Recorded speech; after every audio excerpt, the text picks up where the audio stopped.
الحمد لله نحمده ونستعينه ونستغفره ونعوذ بالله من شرور أنفسنا فلا مضل له ومن يضلل فلا هادي له وأشهد أن لا إله إلا الله وحده لا شريك له وأشهد أن محمدا عبده ورسوله يا أيها الذين آمنوا اتقوا الله حق تقاته ولا تموتن إلا وأنتم مسلمون يا أيها الناس اتقوا ربكم الذي خلقكم من نفس واحدة وخلق منها زوجها وبث منهما رجالا كثيرا ونساء واتقوا الله الذي تساءلون به والأرحام إن الله كان عليكم رقيبا يا أيها الذين آمنوا اتقوا الله وقولوا قولا سديدا يصلح لكم أعمالكم ويغفر لكم ذنوبكم ومن يطع الله ورسوله فقد فاز فوزا عظيما أما بعد فإن أصدق الحديث كتاب الله وأحسن الهدي هدي محمد صلى الله عليه وسلم وشر الأمور محدثاتها وكل محدثة بدعة وكل بدعة ضلالة وكل ضلالة في النار. محترم و مکرم حاضرین مجلس، بزرگان دین و ملت، عزیز دوستو اور پردہ نشین ماؤں بہنوں، اللہ رب العالمین نے ہم انسانوں کو پیدا کرنے کے بعد شریعت پر عمل کرنے کا مکلف بھی کیا ہے. جن کو اللہ رب العالمین نے عقل کی نعمت سے نوازا ہے، انہیں اللہ رب العالمین نے اس کی نازل کردہ شریعت پر عمل کرنے کا مکلف بھی بنایا ہے. اللہ رب العالمین نے لوگوں کی ہدایت کے لیے کتابیں نازل کی اور انبیاء و رسول کو بھیجے. جب آدم علیہ السلام کو اللہ رب العالمین نے دنیا میں بھیجا تو اسی وقت آدم علیہ السلام سے اللہ رب العالمین نے فرمایا کہ تمہارے پاس ہماری طرف سے ہدایت جائے گی، جو شخص اس ہدایت کی اتباع کرے گا تو وہ کامیاب ہو جائے گا، اور جو ہدایت کی اتباع نہیں کرے گا وہ گمراہ ہو جائے گا، وہ شقاوت اور بدبختی میں گرفتار ہو جائے گا. اللہ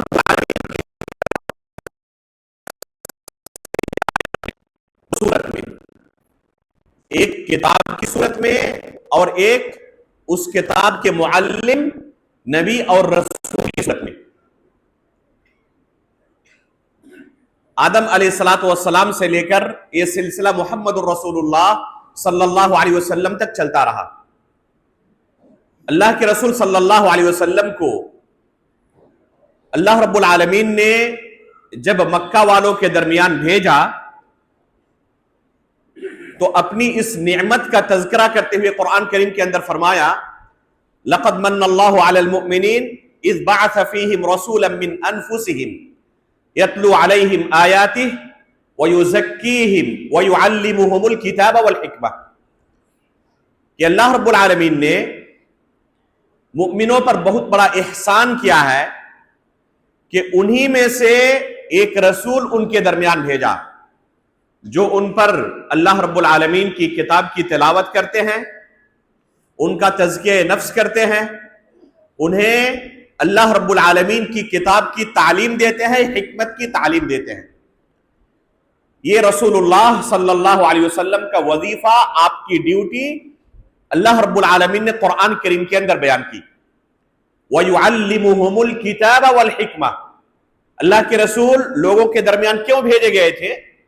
تاکہ لوگوں کو اللہ کی کتاب، اللہ کی شریعت کی تعلیم دے. تو اللہ کے رسول معلم بنا کر بھیجے گئے تھے، اور آپ کے صحابہ آپ کے متعلم تھے، آپ سے دین اسلام کو سیکھنے والے تھے. تو اس شریعت پر عمل کرنا ہر مسلمان کے لیے ضروری ہے، اور عمل کے لیے پہلے علم کا ہونا ضروری ہے. بلا علم دنیا کا چھوٹا سے چھوٹا کام بھی انسان انجام نہیں دے سکتا. ہر کام کو کرنے سے پہلے اس کے متعلق بنیادی چیزوں کا علم ہونا ضروری ہے. اگر اسے اس کام کے مبادیات کا علم نہ ہو تو وہ شخص اس کام کو انجام نہیں دے سکتا. چھوٹا سے چھوٹا کام انسان کرنا چاہے تو پہلے اسے سیکھنے کی ضرورت ہے، تب وہ اس کام کو انجام دے سکتا ہے. ایک شخص کھانا بنانا چاہتا ہے تو کن کن چیزوں کی ضرورت ہے، اسے سیکھنے کی ضرورت ہے. ایک شخص ڈرائیونگ کرنا چاہتا ہے، اسے ضرورت ہے کہ پہلے کسی معلم سے سیکھے کہ ڈرائیونگ کیسے کی جاتی ہے، کہاں پر گیئر ہے، کہاں پر کلچ ہے، کہاں پر اسٹیئرنگ ہے، کہاں پر کیا کچھ ہے. ان تمام چیزوں کے سیکھنے کے بعد ہی اس کام کو انجام دے سکتا ہے. اگر کسی کو ایک جگہ سے دوسری جگہ جانا ہے تو پہلے راستوں کا علم ہونا اسے ضروری ہے کہ یہاں سے کہاں جائے گا تو پھر کہاں پہنچے گا وہ. اگر کوئی شخص چاہتا ہے کہ ایک شہر سے دوسرے شہر کی طرف جائے اور اسے کچھ بھی نہیں پتا راستوں کے بارے میں، کیا پہنچ سکتا ہے؟ وہ اپنے منزل مقصود تک نہیں پہنچ سکتا. پہلے اسے جاننے کی ضرورت ہے کون سا راستہ کس طرف جاتا ہے، کون سی گاڑی کس طرف جاتی ہے، کون سی بس کس طرف جاتی ہے. اس کے بعد اگر صحیح گاڑی اور صحیح بس پر بیٹھے تو وہ صحیح جگہ پہنچے گا. اسے جانا تھا اس طرف والی بس میں بیٹھ گیا، اپنی منزل تک نہیں پہنچ پائے گا. تو ہر کام کو کرنے سے پہلے اسے سیکھنے کی ضرورت ہے. شریعت پر عمل کرنے کا اللہ رب العالمین نے ہمیں مکلف کیا ہے. تو عمل اس وقت ہم کر سکتے ہیں جب اس سے پہلے اس کے متعلق علم حاصل کریں. اس لیے ایک شخص پر سب سے پہلا فریضہ جو اللہ رب العالمین نے عائد کیا ہے وہ کیا ہے؟ وہ ہے علم حاصل کرنا. ہماری شریعت کی شروعات ہی علم سے ہوئی ہے. جو پہلی وحی اللہ کے رسول پر نازل ہوئی اس کی شروعات کس سے ہوئی تھی؟ اقرأ بسم ربک الذی خلق. تو علم سے اس شریعت کی شروعات ہوئی ہے. قرآن کریم میں اللہ رب العالمین نے فرمایا فَعْلَمْ أَنَّهُ لَا إِلَهَ إِلَّا اللَّهُ. علم حاصل کرو پہلے کہ اللہ کے سوا کوئی برحق معبود نہیں. غور کریں، کلمہ لا الہ الا اللہ سے پہلے کسی کے اسلام کا کوئی تصور ہو سکتا ہے؟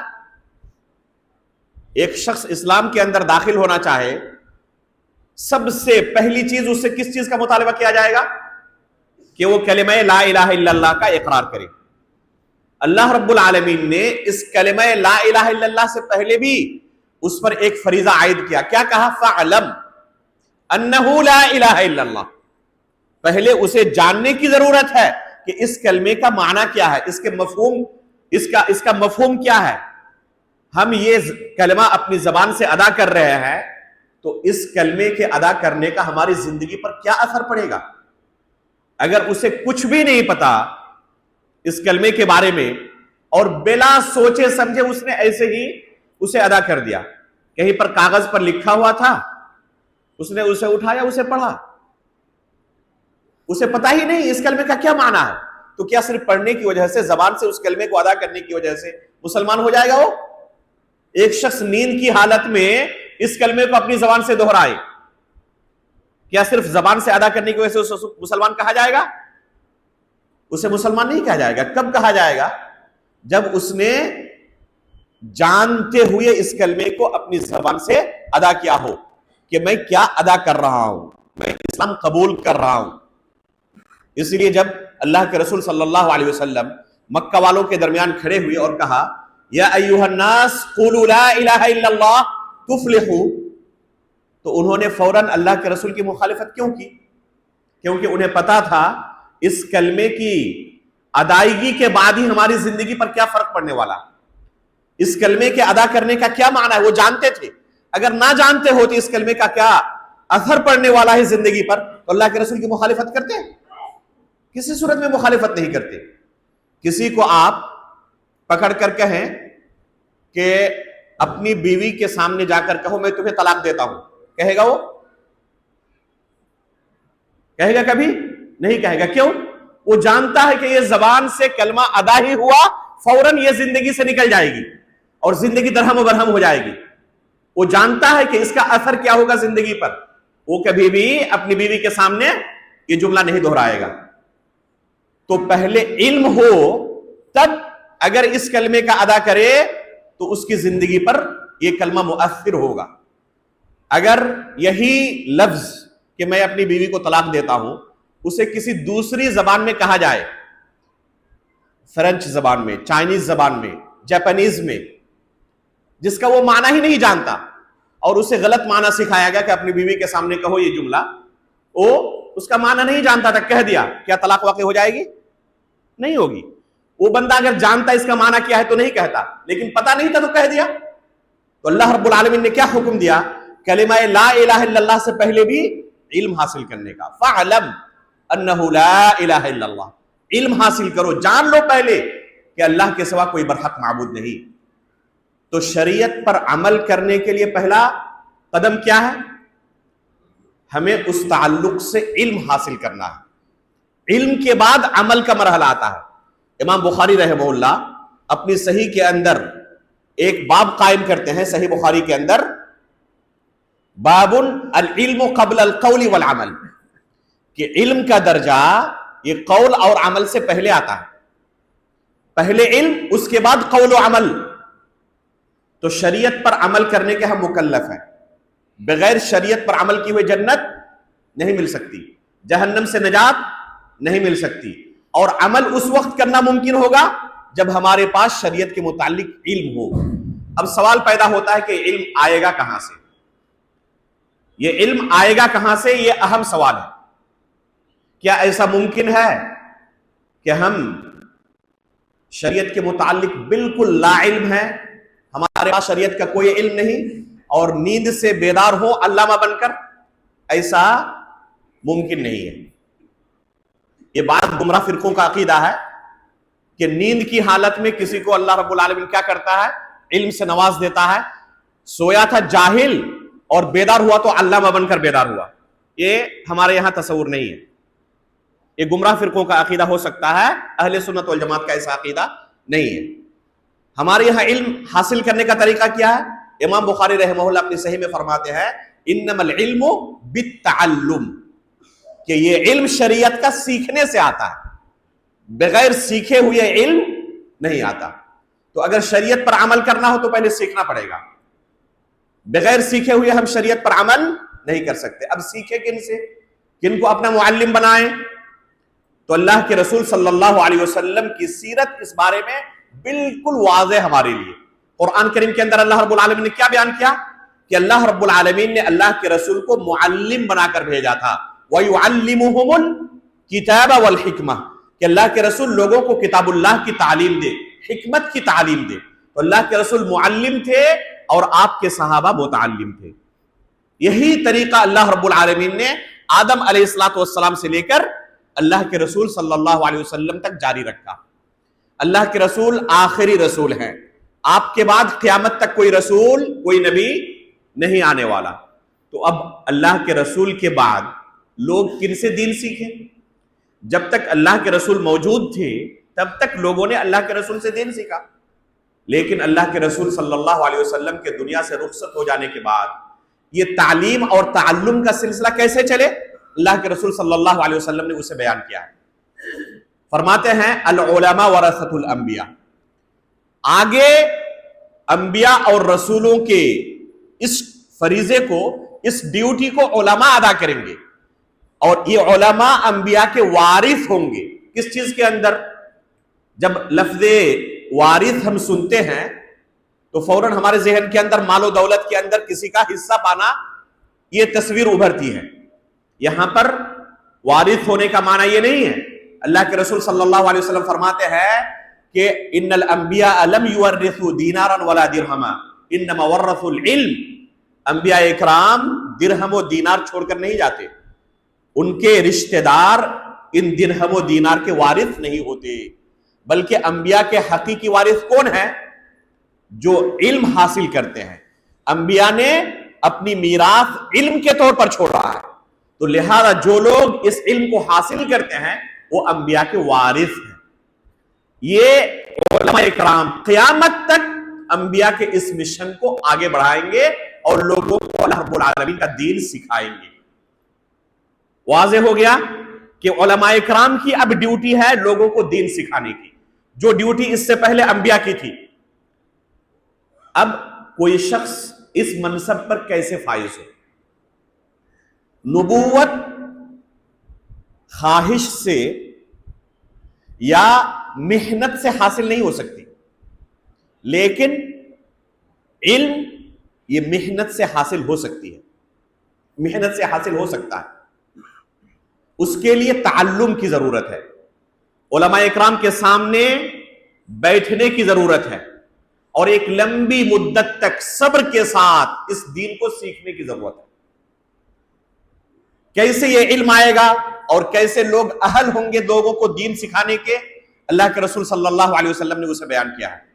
رسول اللہ صلی اللہ علیہ وسلم فرماتے ہیں تسمعون ویسمع منکم ویسمع ممن یسمع منکم، تم مجھ سے سنو گے اور سن کر یہ علم حاصل کرو گے، اور پھر اگلا جنریشن جو آنے والا ہے تم سے وہ اسی طریقے سے علم حاصل کریں گے۔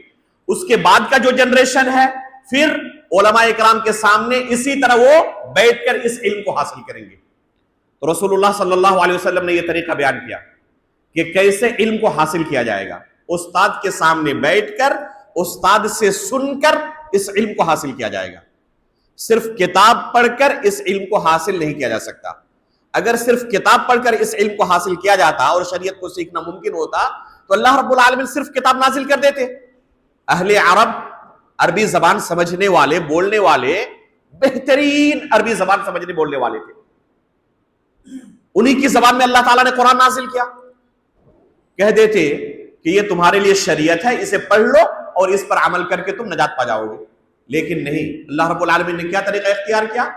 انبیاء کو بھیجا معلم بنا کر، اس کتاب کی تعلیم وہ لوگوں کو دے۔ وَيُعَلِّمُهُمُ الْكِتَابَ وَالْحِكْمَةَ، کہ انبیاء لوگوں کو اس کتاب کی تعلیم دے اور لوگ انبیاء سے اس کتاب کی تعلیم حاصل کرے، اس طریقے سے وہ عمل کر پائیں گے۔ لہذا صحابہ اکرام نے کبھی یہ کوشش نہیں کی کہ خود سے اجتہاد کر کے کیا کرے، اس کتاب پر عمل کرنے کی کوشش کرے۔ اللہ کے رسول سے وہ اس دین کو سیکھتے رہے۔ کتنی محنت کی اس کے لیے انہوں نے، ہم اس زمانے میں تصور تک نہیں کر سکتے۔ اللہ کے رسول صلی اللہ علیہ وسلم کے ساتھ سائے کی طرح لگے رہتے تھے، کیونکہ اللہ کے رسول انہیں دین سکھا رہے تھے، اور صحابہ اکرام کے نزدیک دین سب سے قیمتی چیز تھی، کیونکہ بڑی قربانیوں کے بعد انہیں یہ نعمت ملی تھی۔ اپنے گھر بار کو انہوں نے چھوڑا تھا، اپنے رشتہ داروں کی قربانی دی تھی، اپنے پیٹ پر کوڑے کھائے تھے اس دین کو حاصل کرنے کے لیے۔ بڑی قربانیوں کے بعد انہیں یہ نعمت ملی تھی، اس کی قدر جانتے تھے، اس لیے اللہ کے رسول سے اس دین کو سیکھنے کے لیے ہمیشہ سائے کی طرح لگے رہتے تھے۔ اللہ کے رسول دن میں ان کے سامنے ہوتے، دین سکھاتے، رات کو اپنی بیویوں کے پاس ہوتے۔ ان کے دل میں خواہش پیدا ہوئی کہ اللہ کے رسول جب اپنی بیویوں کے پاس ہوتے ہیں اس وقت بھی کچھ عمل کرتے ہوں گے، وہ بھی دین کا حصہ ہے، تو اسے بھی ہمیں سیکھنے کی ضرورت ہے۔ ازواج مطہرات کے پاس پہنچ گئے کہ اللہ کے رسول جب آپ کے ساتھ ہوتے ہیں تو اس وقت کیا عمل کرتے ہیں؟ عبداللہ بن عباس رضی اللہ تعالیٰ عنہ چھوٹے سے بچے تھے، اپنی خالہ میمونہ رضی اللہ تعالیٰ عنہ کے پاس آ کر رات کو سوتے ہیں۔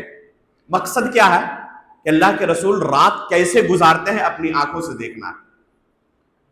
ان کی خالہ میمونہ رضی اللہ تعالی عنہ اللہ کے رسول صلی اللہ علیہ وسلم کی زوجہ محترمہ ہے، ام المؤمنین ہے، اپنی خالہ کے پاس آ کر رات گزارتے ہیں۔ مقصد کیا ہے؟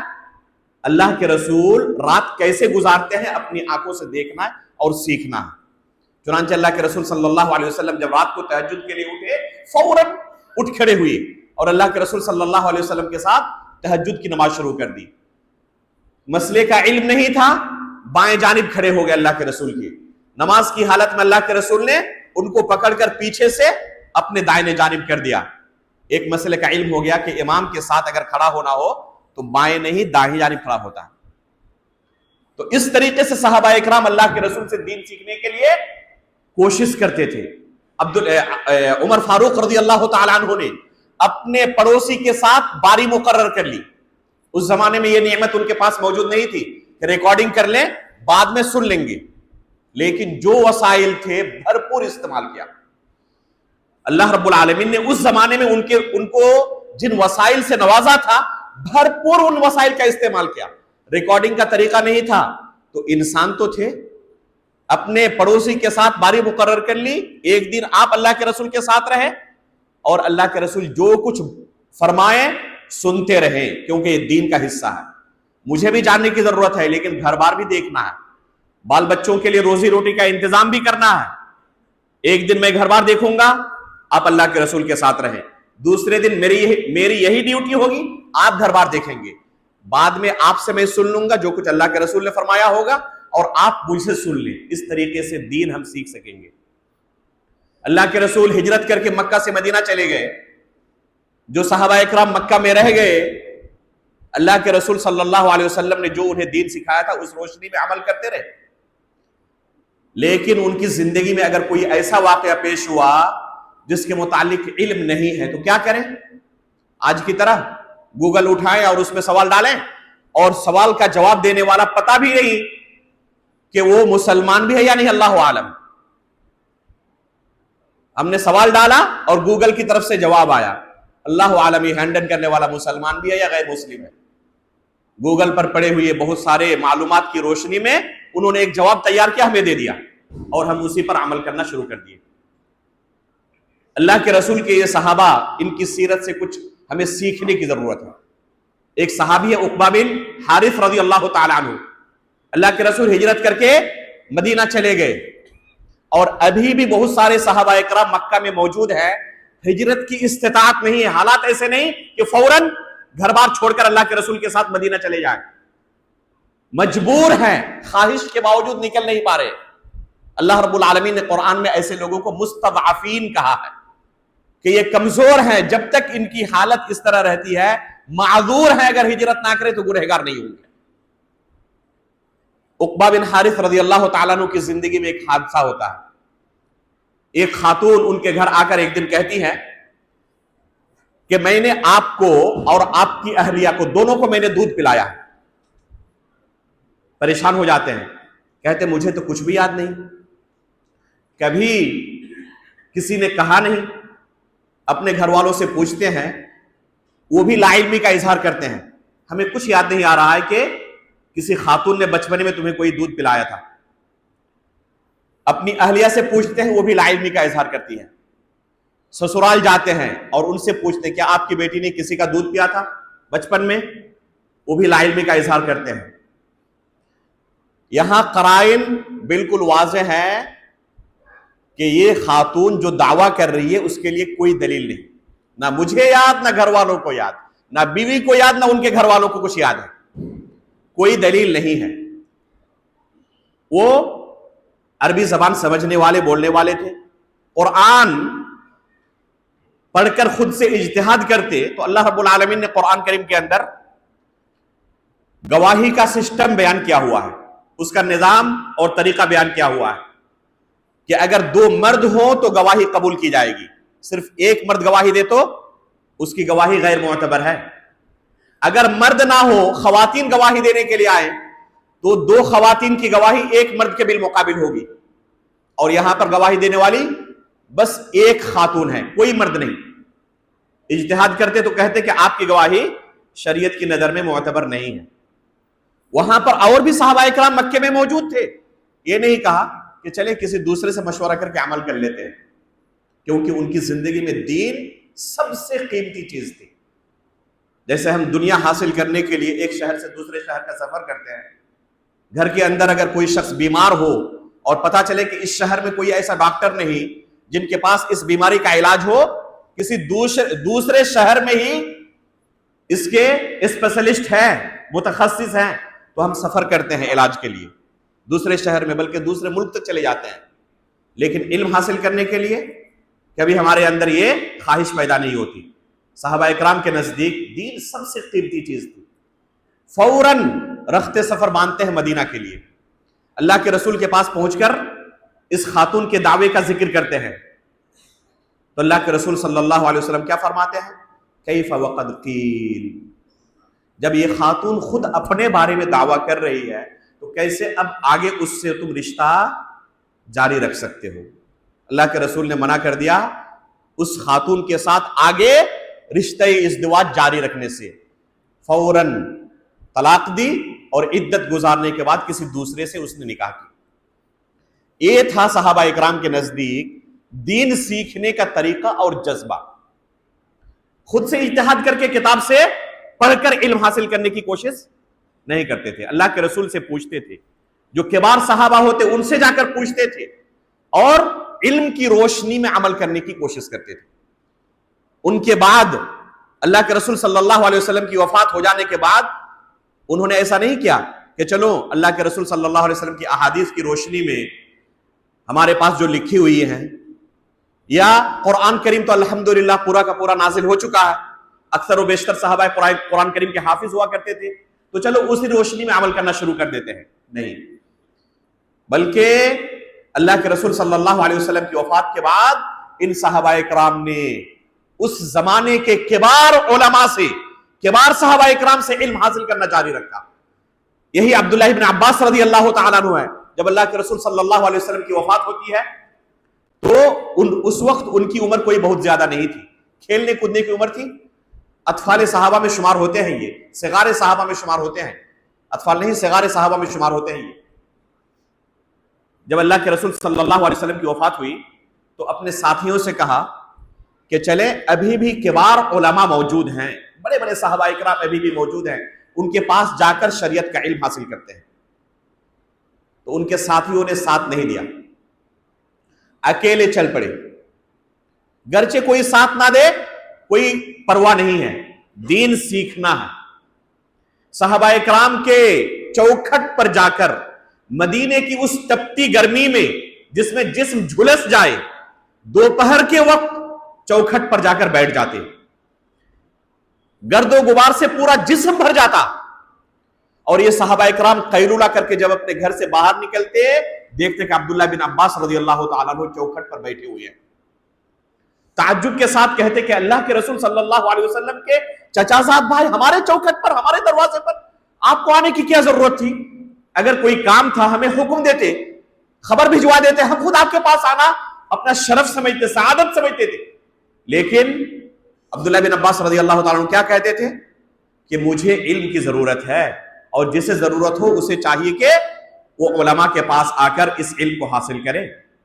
تو اس طریقے سے عبداللہ بن عباس رضی اللہ تعالیٰ عنہ نے اس علم کو کبار صحابہ سے سیکھا، اور اس امت کے قرآن کے سب سے بڑے عالم، سب سے بڑے مفسر ہوئے، ترجمان القرآن جن کا لقب ہے، حبر الامت جن کا لقب ہے، الحبر البحر ان کو کہا جاتا ہے، علم کے سمندر تھے۔ تو یہ علم کہاں سے آیا؟ صرف خواہش کرنے سے؟ اس کے لیے بڑی قربانیاں دی، تب یہ علم آیا اور پھر لوگوں کو سکھانے کے قابل ہوئے۔ ان کے وہی ساتھی جنہوں نے ان کا ساتھ نہیں دیا تھا، ایک دن دیکھتے ہیں کہ عبداللہ بن عباس رضی اللہ تعالیٰ عنہ مسند پر بیٹھے ہوئے ہیں، اور ان کے سامنے ایک بہت بڑا مجمع ہے جو عبداللہ بن عباس رضی اللہ تعالیٰ عنہ سے دین سیکھ رہے ہیں۔ تو افسوس کرتے ہوئے کہتے ہیں کہ یہ بڑا چالاک نکلا، کہا تھا ہم سے کہ چلو علم حاصل کرتے ہیں، ہم نے ان کا ساتھ نہیں دیا، آج ہمیں کوئی پوچھنے والا نہیں، اور ان کے سامنے دیکھیں کتنا بڑا مجمع ہے، ان سے دین سیکھ رہے ہیں۔ تو صحابہ اکرام کے زمانے میں، تابعین کے زمانے میں خیر القرون جو ہے یہی طریقہ رہا کہ علم اہل علم سے سیکھا جائے گا۔ اس زمانے میں بعض لوگوں نے اس معروف طریقے سے ہٹ کر کتاب سے ڈائریکٹ علم حاصل کرنے کی کوشش کی، اور کتاب کو ہی اپنا مدرس بنانے کی کوشش کی۔ ایسے لوگوں کی تابعین نے، تبع تابعین نے زبردست مخالفت کی۔ یہ نہیں کہا کہ چلے یہ بھی دین ہی سکھا رہے ہیں لوگوں کو، کتابوں سے پڑھ کر ہی تو کم از کم سکھا رہے ہیں، کوئی حرج نہیں، انہیں بھی دین سکھانے کی اجازت ہے، اور لوگ ان سے سیکھ بھی سکتے ہیں، کوئی حرج نہیں۔ تابعین اور تبع تابعین نے زبردست طریقے سے ان کی مخالفت کی، اور کہا کہ دین اتنا آسان نہیں، کوئی بھی سکھائے اس سے تم سیکھنا شروع کر دو، بلکہ دین پر اسی وقت صحیح طریقے سے عمل کر سکتے ہو جب صحیح مصدر سے اسے سیکھو۔ چنانچہ انہوں نے کیا کہا؟ لا تأخذوا العلم الا امن شہد لہ بالطلب، علم اس سے نہ حاصل کرو جس کے بارے میں پتا نہیں ہے کہ یہ کب اپنے پرانے زمانے میں طلب علم کے مرحلے میں تھا، کب یہ طالب علم تھا خود. جب تک یہ پتا نہ چلے تب تک اسے اپنا معلم نہ بناؤ. پہلے دیکھو کہ جو آج ہمارے سامنے معلم بن کر بیٹھا ہوا ہے یہ خود طالب علم کب تھا، اسٹوڈنٹ کب تھا، یہ ڈائریکٹ ٹیچر بن گیا اچانک، یا اس سے پہلے کسی زمانے میں اسٹوڈنٹ تھا یہ؟ اگر تمہیں کبھی اس کا کوئی زمانہ پتا نہ چلے اسٹوڈنٹ ہونے کا تو ایسے شخص کو اپنا ٹیچر نہ بناؤ. لا تأخذ العلم الا عمن شہد لہ بالطلب. اس لیے آپ سلف صالحین کی پوری سیرت کھنگال ڈالیں، اور علماء اکرام نے بڑی محنتوں سے یہ پوری سیرت جمع کی ہے. سینکڑوں جلدیں ان علماء اکرام کی سیرت سے بھری ہوئی ہیں اسلامی لائبریریوں کے اندر. علماء اکرام نے بڑی جافشانیوں سے ان علماء اکرام کی سیرت کو ذکر کیا ہے. آپ ایک بھی شخص ایسا نہیں دکھا سکتے.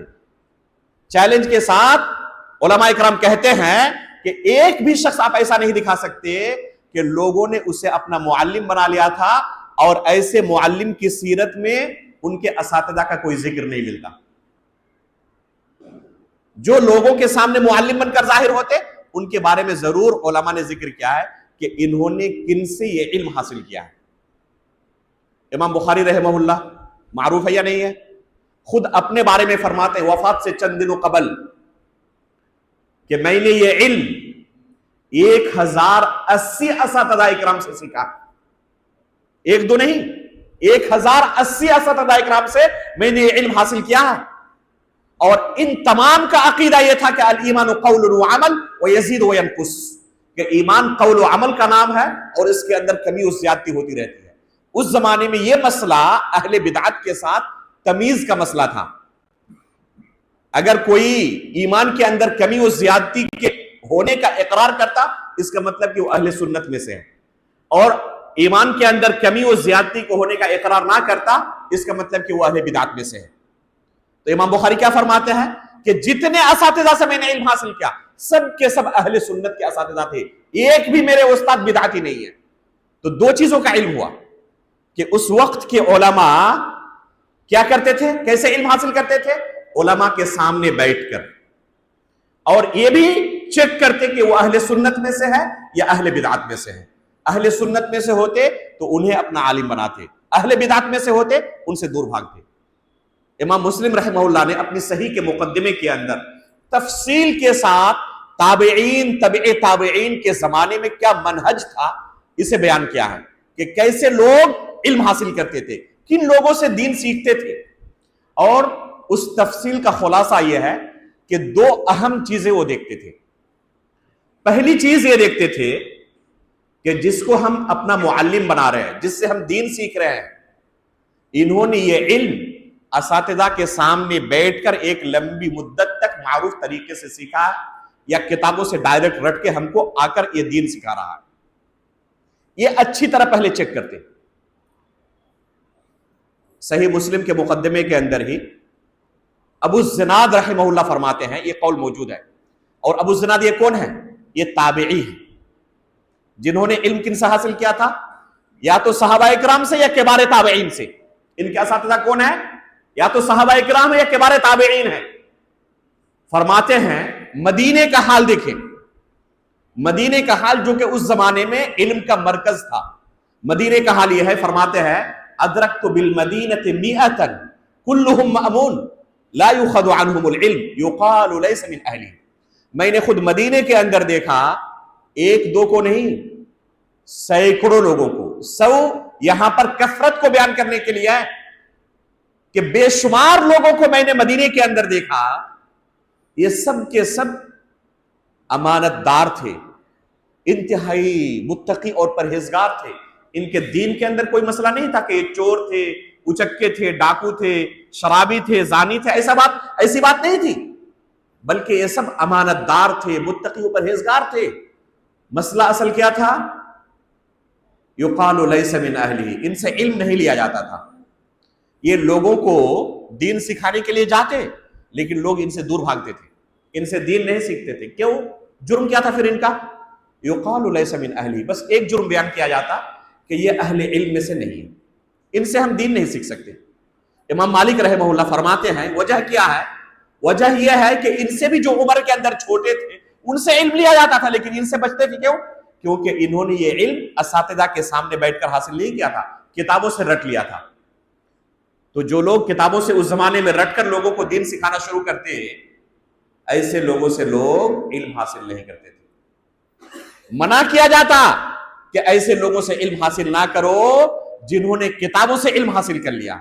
اگر کوئی شخص کتابوں سے قرآن پڑھنا سیکھا ہے وہ دوسرے کو قرآن نہیں پڑھا سکتا. اگر کوئی کتاب سے علم حاصل کیا وہ دوسروں کو دین کے مسائل نہیں بیان کر سکتا، لوگوں کو فتویٰ نہیں دے سکتا وہ. اور لوگوں کو کہا جاتا کہ تم ایسے شخص سے علم حاصل نہ کرو جس کے بارے میں تمہیں پتا نہیں ہو کہ یہ کب شاگرد تھا کسی کا. جب تک تمہیں پتا نہ چل جائے کہ انہوں نے کس سے علم حاصل کیا تھا تب تک اس سے علم حاصل نہ کرو. تو یہ واضح منہج ہمیں اپنے اسلاف کا ملتا ہے کہ جس سے ہم علم حاصل کریں گے اس کے اندر 2 شرطوں کا پایا جانا ضروری ہے. پہلی شرط یہ ہے کہ اس نے خود اساتذہ کے سامنے بیٹھ کر ایک لمبی مدت تک بتدریج اس علم کو سیکھا ہو. اور دوسری شرط یہ ہے کہ وہ صحیح دین سکھا رہا ہو، اہل سنت والجماعت کے عقیدے پر ہو. اللہ کے رسول نے اپنے صحابہ کو جو دین سکھایا تھا وہی دین ہمیں سکھا رہا ہو، نہ یہ کہ اس دین کو توڑ مروڑ کر اس کے اندر اپنی مرضی کے مطابق کچھ چیزوں کو داخل کر کے اور دین کو بگاڑ کر کے ہمیں سکھا رہا ہو، جسے ہم کیا کہتے ہیں؟ بدعتی دین. تو اہل بدعت سے کوئی اگر دین سیکھے گا، گرچہ وہ علامہ کیوں نہ ہو، گرچہ انہوں نے لمبی مدت تک اساتذہ کے سامنے بیٹھ کر اس علم کو حاصل کیا ہو، لیکن منہج کے اندر خلل ہو، اصل دین نہ سکھا رہا ہو، بناوٹی دین سکھا رہا ہو، بگڑا ہوا دین سکھا رہا ہو، تو ایسے شخص سے آپ دین سیکھیں گے تو آپ کا جو دین بن جائے گا بگڑا ہوا دین بنے گا. اور قیامت کے دن بلکہ قبر کے اندر جب آپ سے پوچھا جائے گا آپ کا دین کیا تھا تو آپ وہی دین پیش کرو گے جو دین آپ نے سیکھا ہے، جس پر اپنی زندگی گزاری ہے. جب میچ کیا جائے گا اس دین سے جو دین اللہ کے رسول نے اپنے صحابہ کو سکھایا تھا تو دونوں کے اندر میچنگ ہوگی؟ ظاہر سی بات ہے کہ کافی فرق نکلے گا. اور ایسا بگڑا ہوا دین اللہ رب العالمین قبول نہیں کرنے والا. وَمَن يَبْتَغِ غَيْرَ الْإِسْلَامِ دِينًا فَلَن يُقْبَلَ مِنْهُ وَهُوَ فِي الْآخِرَةِ مِنَ الْخَاسِرِينَ. جو دین اسلام کے علاوہ کوئی دوسرا دین اختیار کرے، وہ دین جو اللہ کے رسول نے اپنے صحابہ کو سکھایا تھا اس دین کو اختیار نہ کرے، فَلَن يُقْبَلَ مِنْهُ، ہرگز اس سے یہ دین قبول نہیں کیا جائے گا. وَهُوَ فِي الْآخِرَةِ مِنَ الْخَاسِرِينَ، اور آخرت میں وہ خسارہ اٹھانے والوں میں سے ہوگا. تو یہ بنیادی 2 شرطیں ہیں کہ جو شخص دین سکھا رہا ہو وہ خود اہل علم سے ایک زمانے تک اس دین کو سیکھا ہو، کتاب و سنت کا علم حاصل کیا ہو. اور دوسری شرط ہے کہ وہ صحیح دین سکھا رہا ہو، اہل سنت والجماعت کے منہج پر ہو. یقیناً یہ دین لوگوں کو سکھانا، اللہ رب العالمین کے دین کی طرف دعوت دینا، یہ بہت ہی جلیل القدر عمل ہے. ومن احسن قولا ممن دعا الی اللہ، قرآن میں اللہ رب العالمین نے بیان کیا کہ اس شخص سے بہتر بات کس کی ہو سکتی ہے جو لوگوں کو اللہ کے دین کی طرف بلائے. تو یقیناً یہ بہت ہی جلیل القدر عمل ہے، لیکن یہ عمل کون انجام دے اس کے لیے شرطیں ہیں.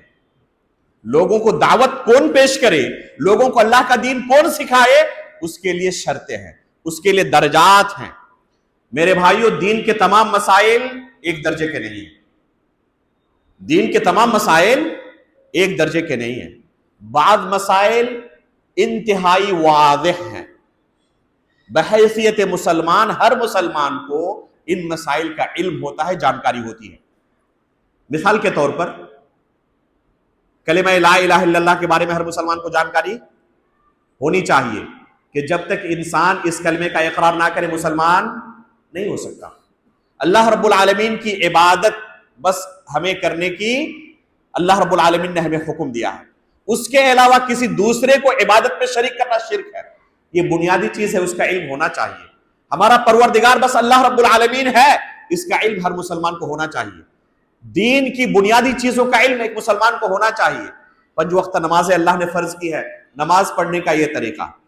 اللہ رب العالمین نے نماز کے لیے وضو کو شرط قرار دیا ہے. بغیر وضو کے نماز نہیں ہوتی، وضو کا یہ طریقہ ہے، ان چیزوں سے وضو ٹوٹ جاتا ہے۔ رمضان مہینے کے اندر روزہ رکھنا ہے، اور روزے کی حالت میں کھانا پینا جائز نہیں ہے، بیوی سے ہم بستری جائز نہیں ہے۔ کیا یہ مسئلہ صرف علماء اکرام جانتے ہیں یا عام لوگ بھی؟ کھانے پینے سے روزہ ٹوٹ جاتا ہے، صرف علماء اکرام جانتے ہیں یا عام لوگ بھی جانتے ہیں؟ زنا کرنا حرام ہے، جھوٹ بولنا حرام ہے، چوری کرنا حرام ہے، شراب پینا حرام ہے، یہ صرف علماء اکرام جانتے ہیں یا عام لوگ بھی؟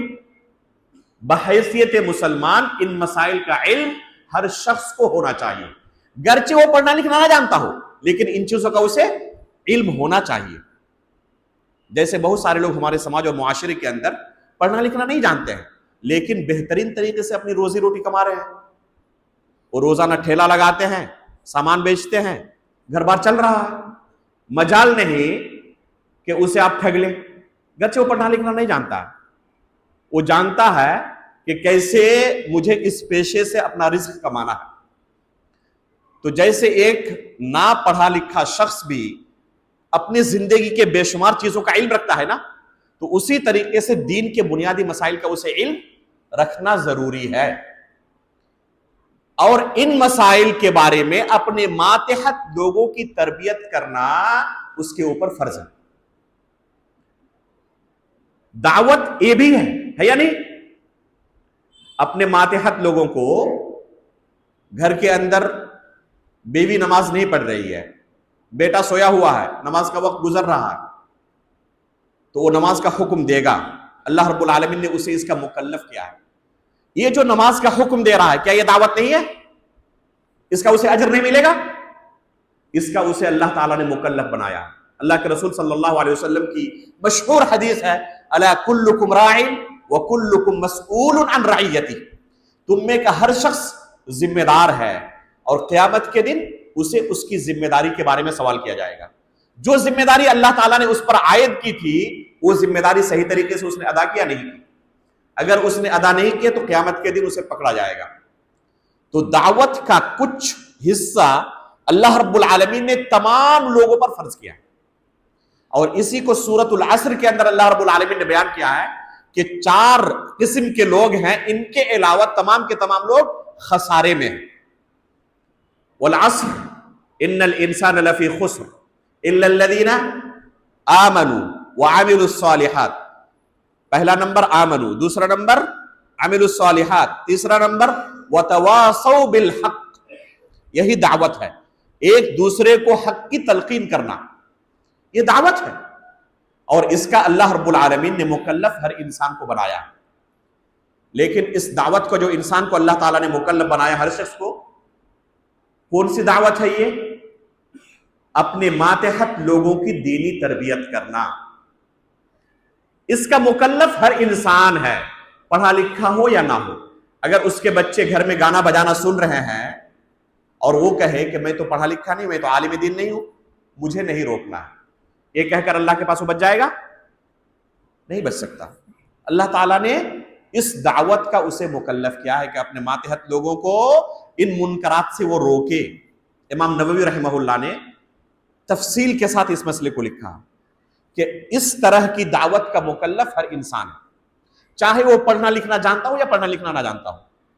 اس طرح کے حرام چیزوں کا ارتکاب اگر اس کے ماتحت لوگ کر رہے ہیں، وہ روکے گا۔ اگر فرائض کا ارتکاب نہیں، فرائض کو انجام نہیں دے رہے ہیں، تو وہ حکم دے گا۔ اگر گھر کے لوگ روزہ نہیں رکھ رہے ہیں تو لوگ اپنے ماتحت لوگوں کو روزے کا حکم دے گا۔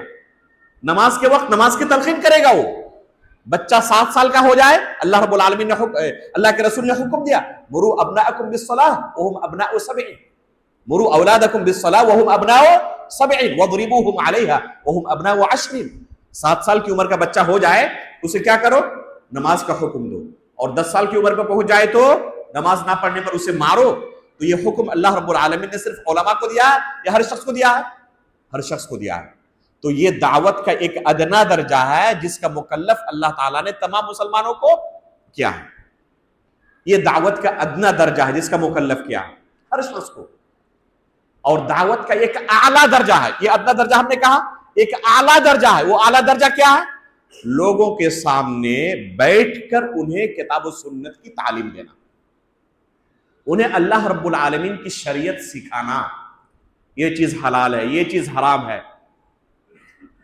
یہ جو مرحلہ ہے یہ اعلیٰ درجہ ہے دعوت کا، اور اس اعلیٰ درجے پر اگر کوئی کام کرنا چاہے تو اس کے لیے شریعت نے بہت سارے اصول و ضوابط رکھے ہیں. ہر شخص یہ کام نہیں کر سکتا. جیسے آپ دنیا کے ہر کام کے لیے کچھ شرطیں رکھتے ہیں نا، ہر شخص کو آپ ہر کام کرنے کی اجازت نہیں دیتے، بلکہ اس کے لیے کچھ شرائط اور ضوابط آپ کے نزدیک ہوتے ہیں کہ یہ کام ہر کوئی نہیں کر سکتا، جو اسپیشلسٹ ہے وہی یہ کام کر سکتا ہے. تو اسی طریقے سے دعوت کا جو اعلیٰ درجہ ہے، لوگوں کے سامنے کھڑے ہو کر اپنے آپ کو دین کے عالم کی شکل میں پیش کرنا کہ مجھے شریعت کا علم ہے، میں کتاب و سنت کا عالم ہوں، اور مجھ سے آپ لوگ دین کے مسائل سیکھنے کے لیے رجوع کر سکتے ہیں. آپ کو اگر شریعت کے کسی مسئلے کا علم نہیں تو میری طرف آپ رجوع کر سکتے ہیں اور میں آپ کو دین سکھا سکتا ہوں. یہ جو مرحلہ ہے یہ اعلیٰ درجہ ہے، اور اس کے لیے کیا اللہ رب العالمین نے شرط قرار دیا ہے؟ یہ کام ہر کوئی کر سکتا ہے؟ نہیں. اس کا مکلف اللہ تعالیٰ نے ہر ایک کو نہیں کیا ہے. قرآن کریم میں اللہ تعالیٰ نے کیا فرمایا؟ وَلْتَكُمْ مِنْكُمْ أُمَّةٌ يَدْعُونَ إِلَى الْخَيْرِ، خیر کی طرف دعوت دینے والے تم میں سے ایک جماعت ہونی چاہیے. وَلْتَكُمْ مِنْكُمْ أُمَّةٌ کہا اللہ تعالیٰ نے، ہر کوئی نہیں، کچھ لوگ ہونے چاہیے جو یہ دعوت کا کام انجام دیں گے. کون لوگ ہوں گے یہ؟ دوسری آیت کے اندر اللہ تعالیٰ نے اسے مزید واضح کر کے بیان کیا. قُلْ هَذِهِ سَبِيلِي أَدْعُو إِلَى اللَّهِ عَلَى بَصِيرَةٍ أَنَا وَمَنِ اتَّبَعَنِي. یہ جو دعوت کا میدان ہے، میں اور میرے اتباع کرنے والے لوگوں کو اللہ کے دین کی طرف دعوت دیتے ہیں. کس بنیاد پر؟ عَلَى بَصِيرَةٍ، علم و بصیرت کی بنیاد پر.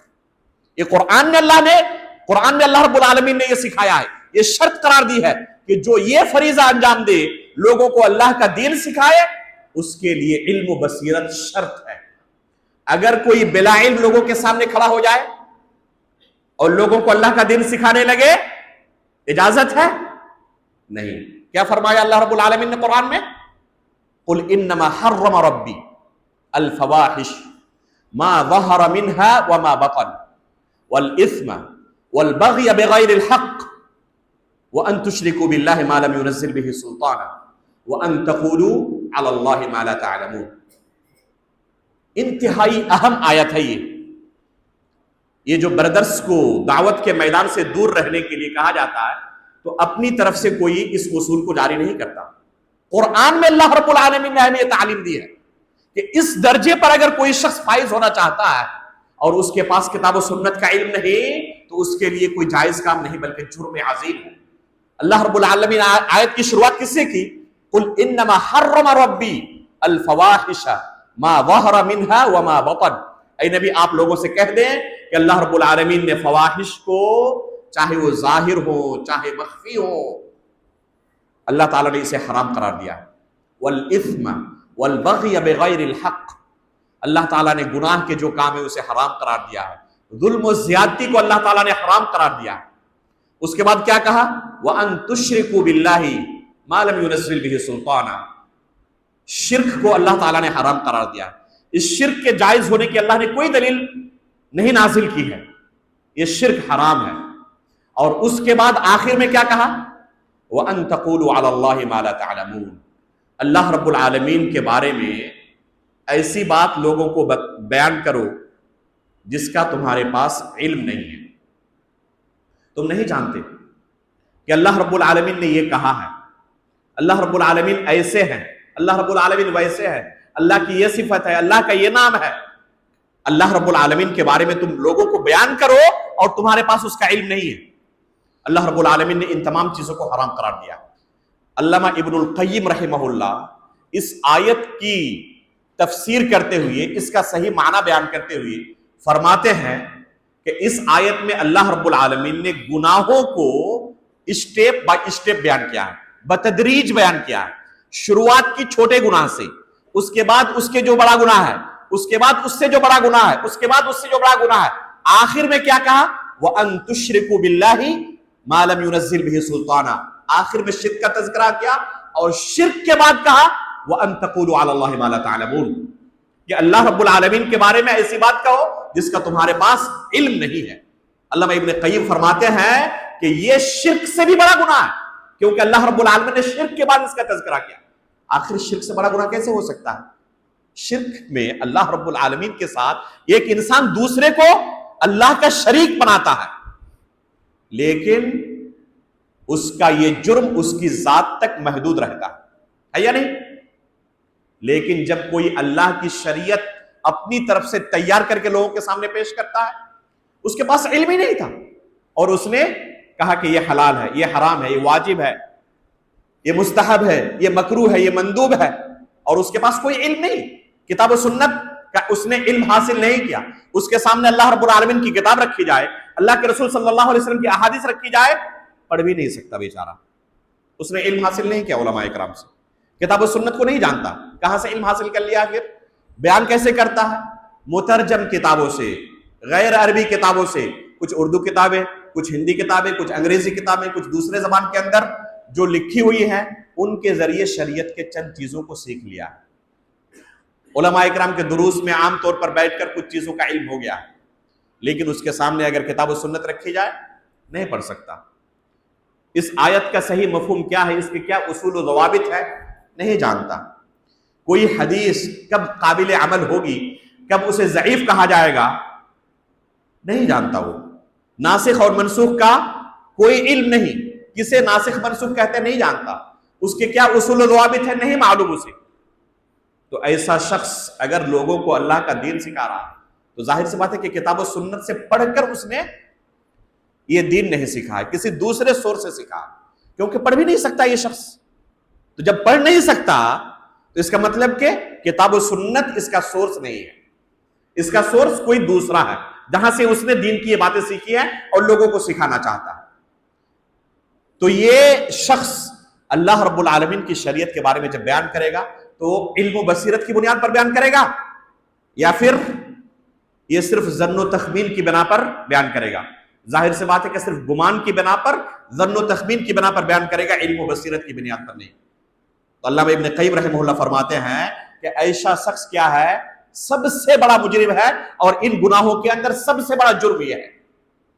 علامہ بغوی رحمہ اللہ اس آیت کی تفسیر میں فرماتے ہیں کہ یہ آیت اس بات کی دلیل ہے کہ اللہ کا دین بس وہی سکھا دوسروں کو سکتا ہے جس کے پاس اس دین کا ٹھوس علم ہو۔ ہر کوئی اللہ رب العالمین کا دین لوگوں کو نہیں سکھا سکتا، کیونکہ جب وہ اللہ کا دین لوگوں کو سکھائے گا تو اللہ رب العالمین کی طرف وہ نسبت کرے گا کہ اللہ نے اس چیز کو حرام قرار دیا ہے، اس چیز کو حلال قرار دیا ہے، اسے واجب قرار دیا ہے، اسے حرام قرار دیا ہے، اسے مباح قرار دیا ہے، اور اس کے پاس اس چیز کو معلوم کرنے کا ہتھیار نہیں ہے، آلہ نہیں ہے اس کے پاس۔ وہ بغیر کسی آلہ کے، بغیر کسی تیاری کے وہ ایسا کام کر رہا ہے، اور یہ بہت بڑا جرم ہے۔ اللہ کے رسول کی ایک حدیث سنیں، رسول اللہ صلی اللہ علیہ وسلم فرماتے ہیں کہ جج تین طرح کے ہوتے ہیں، القضاۃ ثلاثہ، جج جو ہوتے ہیں یہ تین طرح کے ہوتے ہیں۔ دو جج ان میں سے جہنمی ہیں اور ایک جج کیا ہے، جنتی ہے۔ دو جج جہنمی جو ہیں وہ کون کون ہے؟ پہلا وہ جج جس نے بلا علم فیصلہ کر دیا، اس کی عدالت میں کوئی کیس آیا اور اس نے کوئی تحقیق نہیں کی، ایک کو سزا دے دی، دوسرے کو بری کر دیا، اس نے تحقیق کی کوشش نہیں کی کہ ان میں ظالم کون ہے، مظلوم کون ہے، اور اس نے فیصلہ سنا دیا کہ اس کو جیل میں ڈال دیا جائے، اسے باعزت بری کر دیا جائے۔ ہو سکتا ہے کہ اندھیرے میں تیر چلایا تھا، صحیح جگہ پر تیر جا کے بیٹھ گیا ہے، جو مجرم تھا اسی کو اس نے سزا دی، اور جو بری تھا اسی کو اس نے بری کیا ہے، جو مظلوم تھا اسی کو اس نے بری کر دیا ہے۔ ہو سکتا ہے ایسا، اس کا یہ فیصلہ صحیح بھی ہو سکتا ہے، غلط بھی ہو سکتا ہے۔ اللہ کے رسول نے یہ نہیں کہا کہ اگر اس طرح بلا علم فیصلہ کرے اور فیصلہ غلط ہو جائے تو جہنمی ہے، ایسا نہیں کہا، بلکہ بلا علم اگر فیصلہ کرے تو وہ جہنمی ہے، دونوں صورتوں میں، چاہے اس کا فیصلہ صحیح ہو چاہے اس کا فیصلہ غلط ہو۔ دوسرا جج جو جہنمی ہو کون ہے؟ جس نے علم حاصل کیا، تحقیق کی اور اپنے علم کے خلاف عمل کیا. تحقیق کی، پتہ چلا کہ یہ مجرم ہے اور یہ مظلوم ہے. مجرم کو باعزت بری کر دیا اور مظلوم کو ہی سزا دی. تو علم کے خلاف عمل کیا اس نے، ایسا جج بھی جہنمی ہے. جنتی کون ہوگا؟ جس نے پہلے علم کی حاصل کی، تحقیق کی پہلے، اور پھر اپنے علم کے مطابق عمل کیا.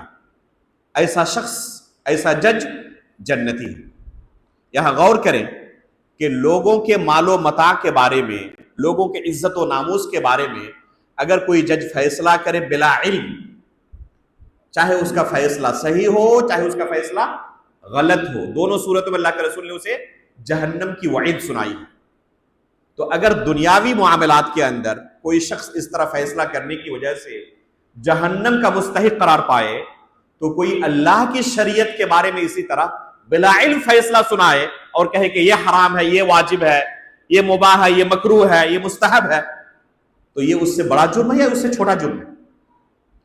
ظاہر سی بات ہے کہ اس سے کہیں سنگین جرم ہے کہ لوگوں کی رہنمائی کر رہا ہے، لوگوں کی وہ اصلاح کر رہا ہے اور اس کے پاس خود علم نہیں ہے.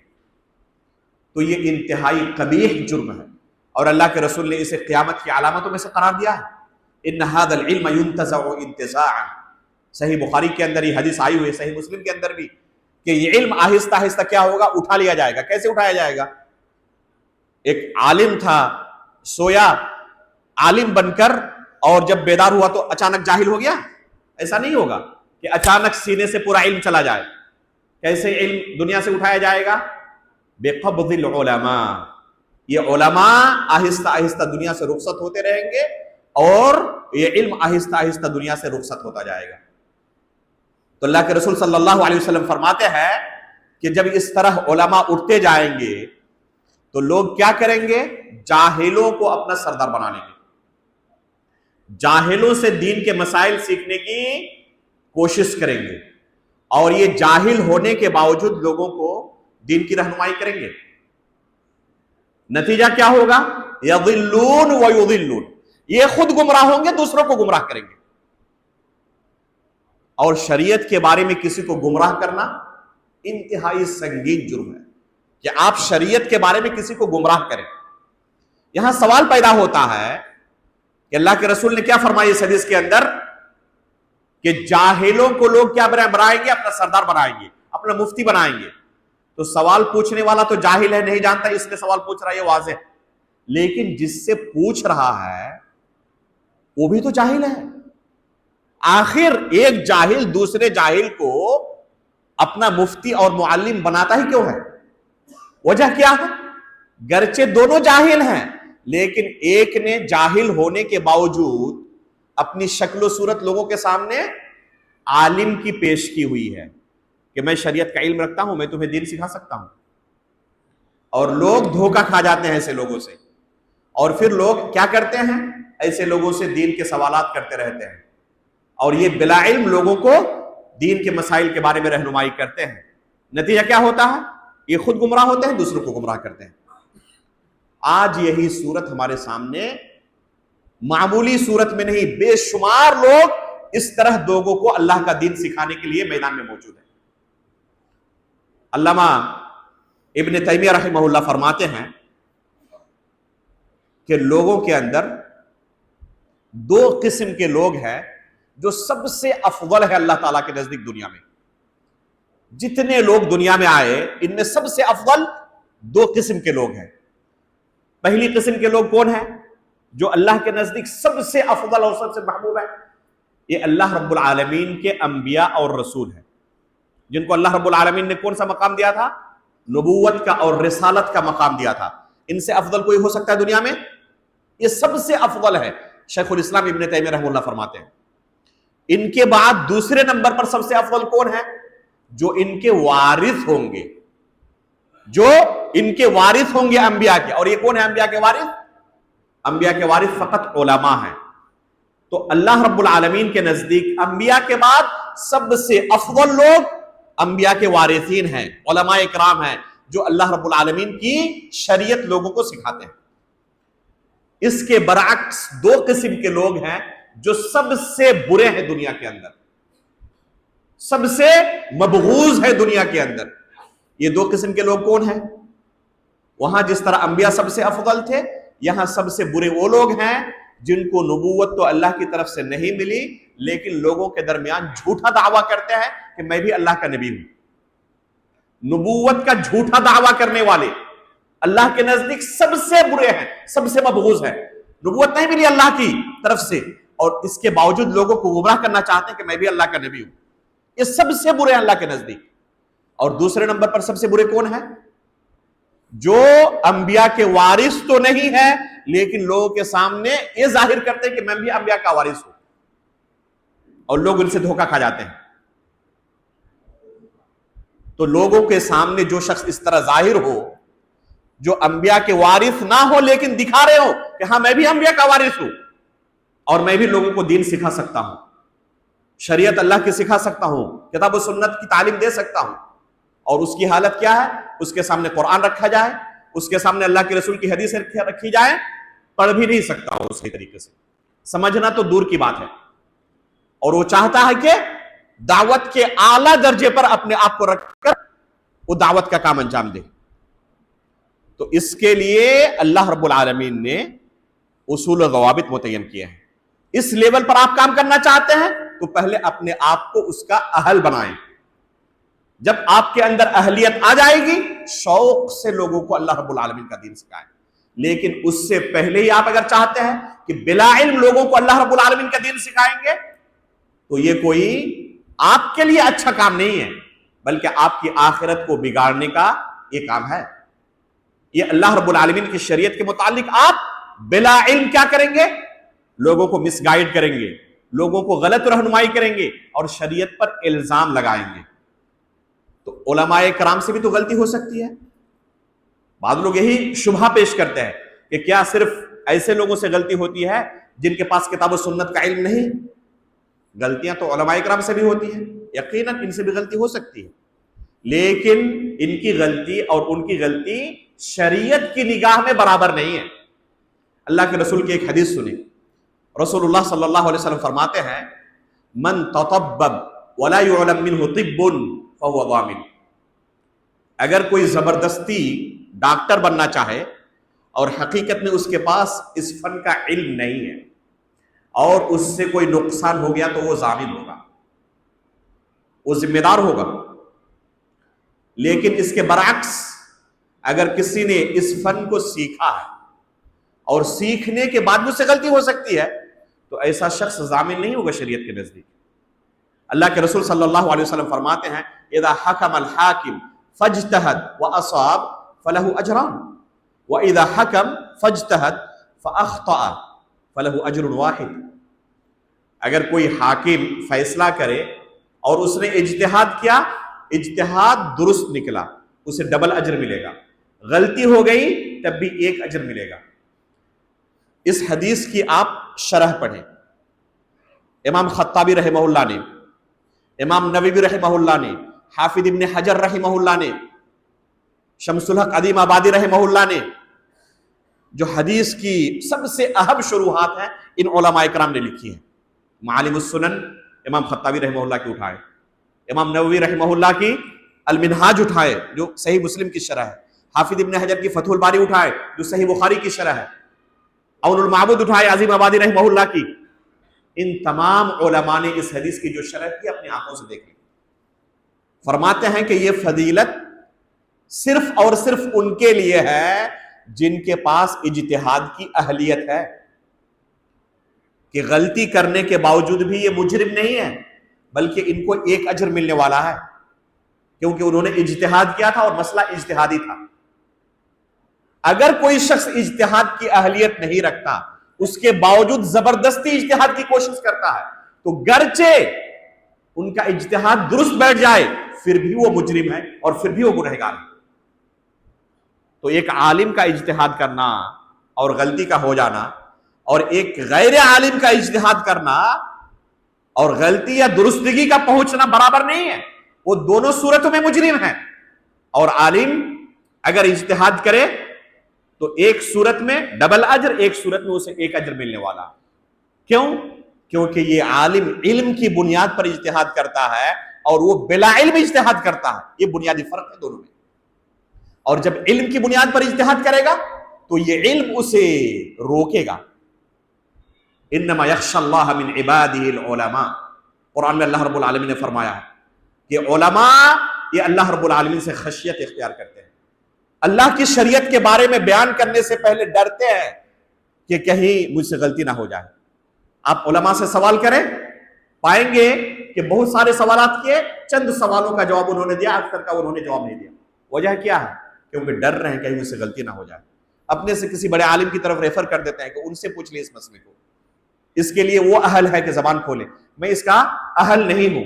اس بارے میں کوئی شرمندگی ان کے پاس نہیں ہوتی. لیکن ایسا شخص جس کے پاس شریعت کا علم نہیں ہے، وہ خود لوگوں سے سوال طلب کرے گا کہ مجھ سے سوال کریں. پہلے سے اعلان نکالے گا، لوگوں سے آن لائن آ کر سوال پوچھے گا کہ مجھ سے سوال کریں. اور کوئی بھی سوال اس سے کیا جائے، گرچہ اسے قبول ہو کہ مجھے اس سوال کا جواب نہیں پتا، پہلے سے وہ جانتا کچھ بھی نہیں اس سوال کے بارے میں، اور وہی آن دا اسپاٹ اجتہاد کرتا ہے اور لوگوں کو جواب دیتا ہے. خود یہ لوگ اقرار کرتے ہیں اور اسے اپنے قابلیت کی دلیل مانتے ہیں. فخر کے طور پر کہتے ہیں کہ بہت سارے موقعوں پر ہم سے سوال کیا جاتا ہے اور اس وقت ہمارے پاس جواب نہیں ہوتا، اس لیے ہم کیا کرتے ہیں، تھوڑا سا وقت لیتے ہیں سوچنے کے لیے، اور مائک پر آنے کے بعد ان کے سوال کو مکمل دہراتے ہیں تاکہ اس دوران سوچنے کا کچھ موقع مل جائے، اور پھر اسی وقت جواب تیار کر کے دے دیتے ہیں. ایک عالم دین سے آپ یہ توقع نہیں رہ سکتے. شک ہو وہ خاموش رہ جائیں گے، کیونکہ اگر ہم نے بلا علم اللہ کی طرف کسی چیز کی نسبت کی تو اللہ کے پاس پکڑے جائیں گے. یہ لوگ دلیل کیا دیتے ہیں؟ کہتے ہیں اللہ کے رسول نے فرمایا ہے بلغوا عنی ولو آیہ. ایک آیت کا علم ہو تمہارے پاس تو اسے پہنچاؤ لوگوں تک. یہ دوسری چیزوں کا علم نہیں رکھتے، وہ تو بعد کی بات ہے. جو حدیث دلیل کے طور پر پیش کرتے ہیں اپنے اس عمل کے جائز ہونے کے لیے، اسی حدیث کا اس کے پاس علم نہیں ہے. اس حدیث کا کیا مفہوم ہے، پہلے اسی حدیث کا مفہوم سیکھ لے علماء سے جا کر کہ اس حدیث کا صحیح مفہوم کیا ہے. دوسرے مسائل کا تو چھوڑ ہی دے، جس حدیث کو دلیل بنایا اپنے اس عمل کے لیے، اسی حدیث کے صحیح مفہوم سے واقف نہیں ہے. اللہ کے رسول صلی اللہ علیہ وسلم نے کیا یہی کہا کہ تمہارے پاس کوئی ایک چیز پہنچ گئی اور تمہارے پاس اس کا علم ہو گیا تو لوگوں کے سامنے کھڑے ہو کر اپنے آپ کو عالم کی شکل میں جا کے پیش کرنا اور لوگوں کو اللہ کی شریعت سکھانا شروع کر دینا.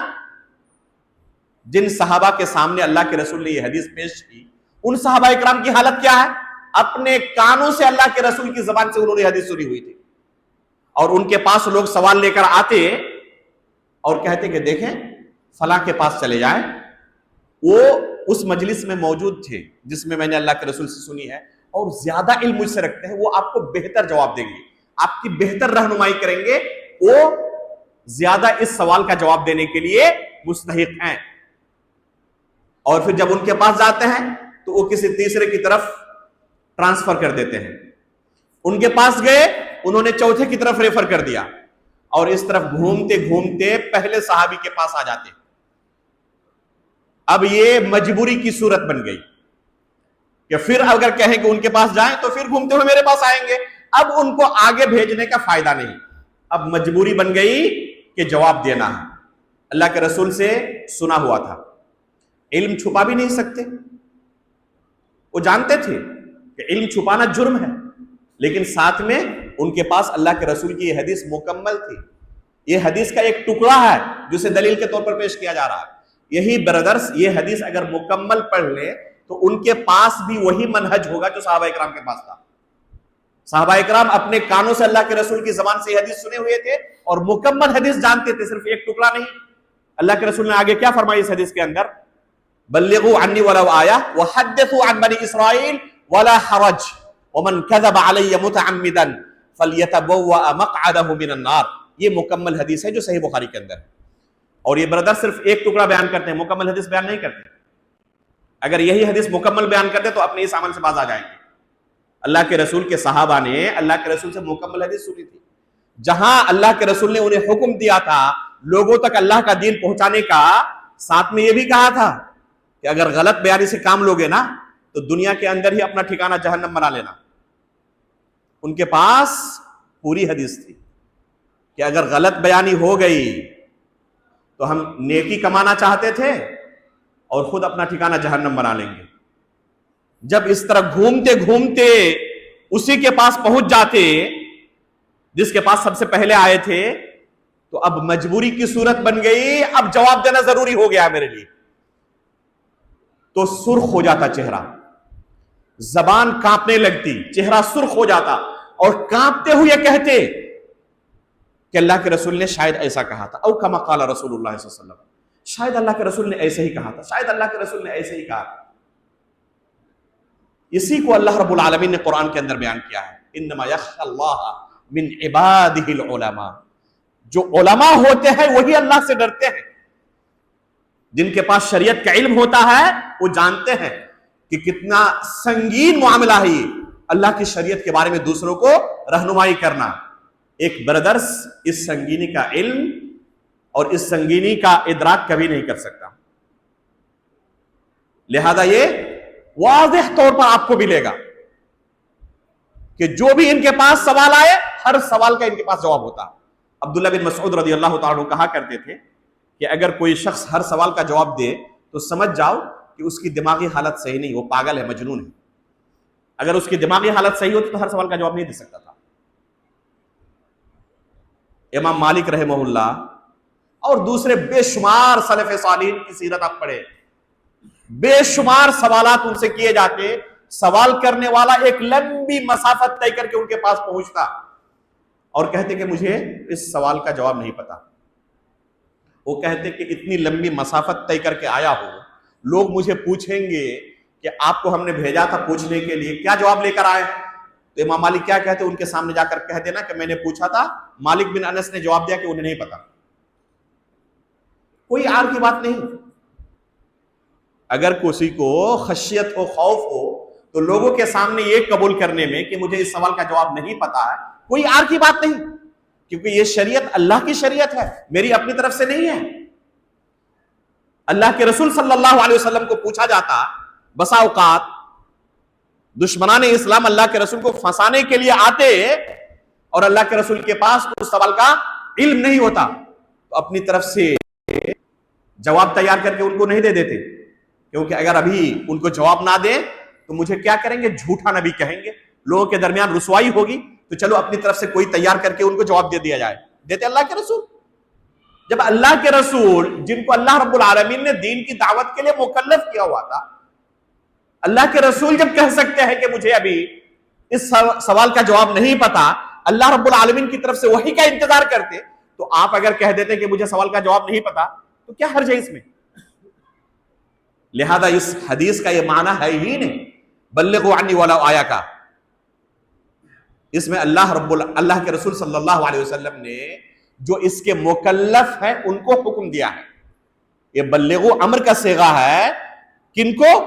جو اس کے مکلف ہیں، اور یہ ایسا شخص جو کتاب و سنت کا عالم نہیں، اس کا مکلف ہی نہیں ہے۔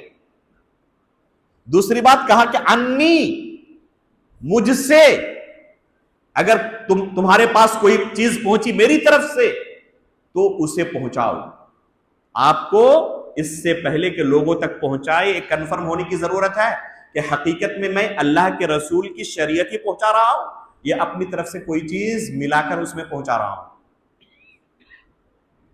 یہ بہت اہم چیز ہے۔ 2-3 منٹ۔ خوارج اور معتزلہ لوگوں کے سامنے صحابہ اکرام کی تکفیر کیا کرتے تھے اور کہا کرتے تھے کہ سب کے سب کافر ہو چکے ہیں۔ دلیل کیا ہے؟ ان الحکم الا للہ۔ دلیل کیا ہے؟ ومن لم يحکم بما انزل اللہ فاولئک هم الکافرون۔ قرآن کی آیت سنا کر لوگوں کو کہتے تھے کہ صحابہ اکرام کافر ہو چکے، لہذا ان کے خلاف قتال کرنا ضروری ہے، اور یہاں تک کہ انہوں نے صحابہ اکرام کو اپنے ہاتھوں سے قتل کیا۔ قرآن کی آیت پڑھتے تھے وہ لوگوں کے سامنے، کہتے ہیں نا کہ وہ تو ہر بات حوالے سے کہتے ہیں.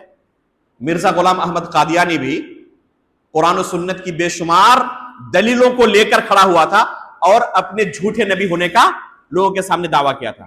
مولانا مودودی نے بھی خلافت و ملوکیت نامی جو کتاب لکھی ہے اور صحابہ اکرام کے اوپر جھوٹے الزامات کی بوچھار کر دی ہے، وہاں بھی یہ لوگ دعویٰ کرتے ہیں کہ ہر چیز کے سامنے تو حوالے موجود ہیں. تو صرف میرے بھائیوں حوالہ ہونا کافی نہیں ہے، آیت نمبر حدیث نمبر آیت نمبر حدیث نمبر. آج کے بردر تو صرف نمبر سے کام چلاتے ہیں، اس زمانے میں تو باضابطہ قرآن پڑھ کر لوگوں کو سناتے تھے. تو صرف حوالے ہو جانا کافی ہے؟ اس کا صحیح مفہوم کیا ہے یہ جاننے کی ضرورت ہے. اور یہ مفہوم کہاں سے پتا چلے گا؟ کتاب و سنت کا علم حاصل کرنے سے. تو اس حدیث کا وہ معنی دور دور تک نہیں ہے جو یہ بردر سمجھانا چاہتے ہیں. جن صحابہ اکرام نے اللہ کے رسول کی زبان سے یہ حدیث سنی تھی انہوں نے یہ مفہوم نہیں سمجھا تھا. اسی لیے کہا کرتے تھے کہ اگر کوئی شخص شریعت کا علم حاصل نہیں کیا، علماء سے دین کو نہیں سیکھا ہے تو اس سے دین نہ سیکھو. تابعین تبع تابعین لوگوں کو منع کیوں کرتے کہ ایسے لوگوں سے دور بھاگو؟ اس کا مطلب کہ انہوں نے اس حدیث کو سمجھا ہی نہیں. انہوں نے صحیح سمجھا تھا، آپ نے نہیں سمجھا. تو اس حدیث کا دور دور تک کوئی یہ مفہوم نہیں ہے. اس موضوع پر میری ایک مستقل کتاب ہے جس کا نام ہے برادرز کی دعوت، کتاب و سنت اور منہج سلف کی روشنی میں. یہ کتاب ہے، دیکھ رہے ہیں. اگر کسی کو اس موضوع پر تفصیل کے ساتھ پڑھنا ہو یا کسی کے ذہن میں کوئی شبہ رہ گیا ہو، ظاہر سی بات ہے کہ کوئی نہ کوئی شبہ ہو سکتا ہے کہ رہے جس کا تذکرہ حدیث میں اس درس میں نہیں آیا ہے. امید ہے کہ انشاءاللہ اس کتاب کے اندر اس شبہ کا آپ کو جواب مل جائے گا. جتنے شبہات ہمارے پاس آئے کوشش ہم نے کی ہے کہ ان تمام شبہات کا اس کتاب کے اندر تذکرہ کیا جائے اور اس کا صحیح محمل کیا ہے اسے بیان کیا جائے. تو میرے بھائیوں یہ کوئی مختلفی مسئلہ نہیں ہے. بعض علماء یہ کہتے ہیں، بعض علماء یہ کہتے ہیں، چلو ہم بعض علماء کے قول پر عمل کر رہے ہیں. ایسی بات نہیں ہے.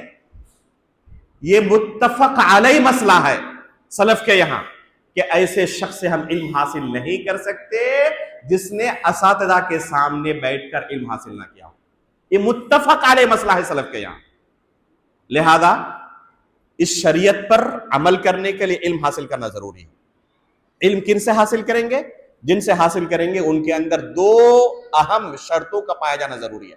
ہمیں فرق چیک کرنے کی ضرورت ہے.